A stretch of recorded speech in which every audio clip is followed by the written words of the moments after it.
after putting considerable thought into making another run for president, I've decided it's best to give other leaders in the party the opportunity to become our next nominee.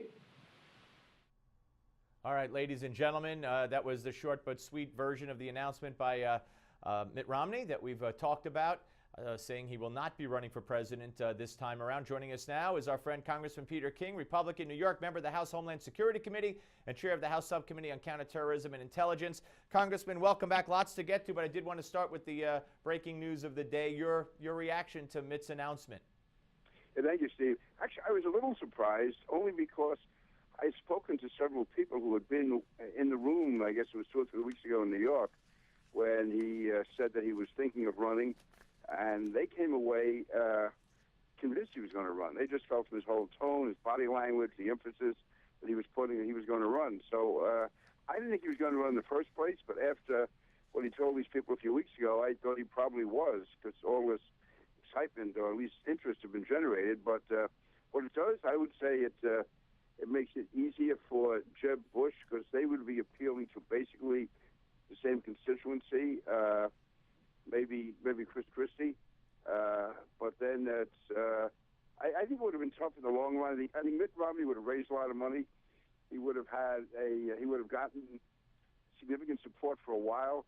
But I just don't think that he could win as a national candidate. I think he'd be a good president, but I don't think he can appeal to what we used to call the Reagan Democrats. Well, let me read you a quote. He says, "I believe that one of our next generation of Republican leaders, one who may not be as well known as I am today, one who has not yet taken their message across the country, one who is just getting started, may well emerge as being better able to defeat the Democratic nominee." It sounds to me like he was throwing Jeb Bush, for one, after their meeting, under the bus. Yeah, I noticed that remark about the new generation, and I don't know who Mitt Romney has in mind. Obviously, there's a number of people out there he could be referring to. But it's not Jeb Bush, so you think it's a swipe at Jeb Bush?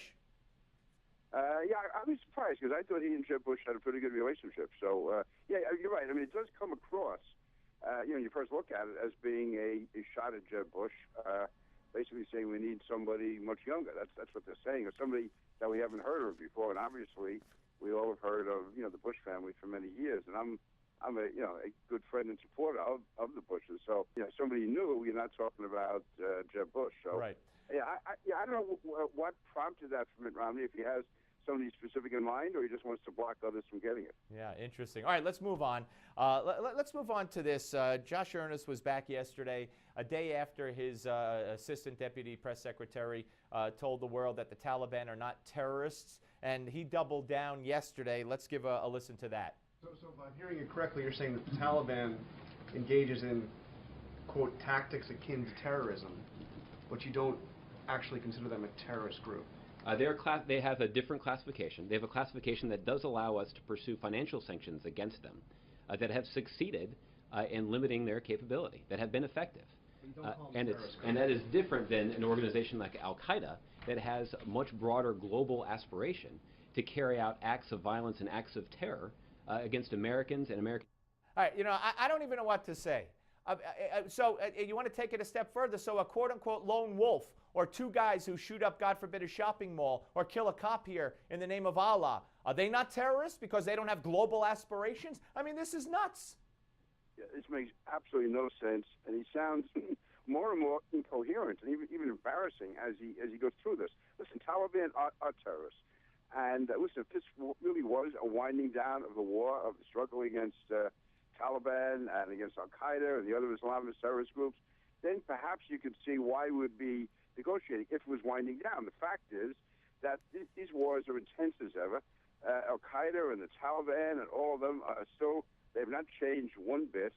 And it's just unheard of in my reading of history to be somehow treating the enemy as if the war was winding down or the war is over, about to be over, when in fact it's intensifying. So listen, the Obama people are living in their own state of disbelief.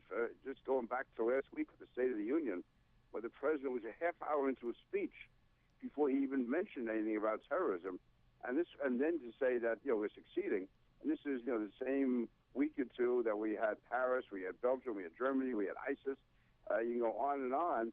and yet he just ignores this reality. And So, Congressman, it's not only ignoring the reality, and one could say he's out of touch, he doesn't get it, or he's concerned with his legacy. But let's look at what's happened.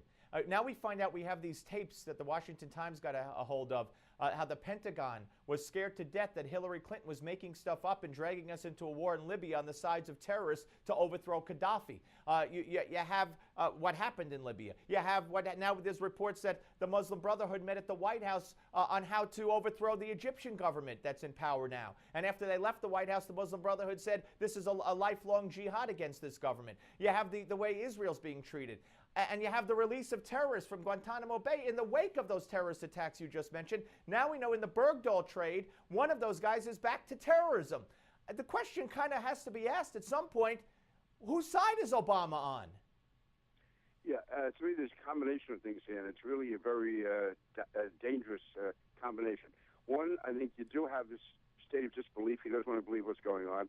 Secondly, there's really a lack of knowledge. But thirdly, and probably most importantly, there's an ideology. This is a very liberal left-wing ideology which basically wants to close Guantanamo at all costs, wants to get out of Iraq and Afghanistan at all costs, wants to normalize relations with Cuba, because this has been a liberal dream for years, certainly among the most liberal of the liberals. And you mentioned, there's one other one in there. That Egypt, Netanyahu, Libya, I don't know. Right, you go through them all. So it's a combination of everything. I think it's a... well, then, Congressman, does one have the right, if someone came down from Mars and saw what was going on in the wake of, what we went through on 9/11 and what Bush had and how we've turned around completely, how the Middle East is totally upside down, is it fair to say what is Obama up to? I think he feels he can recreate the world in it's a liberal dream world. And that's right, you had mentioned Israel and Netanyahu. The only country that the president does seem to stand up to, the only leader that he does seem to stand up to, is Bibi Netanyahu, who is our closest ally and our strongest supporter in the Middle East. Yep. So the Obama world is upside down, and it's dangerous for America. There's no doubt. Yep. All right, Congressman, always great to talk to you. Have a great weekend, sir. Enjoy the Super Bowl. Who are you rooting for? New England, believe it or not. Me too.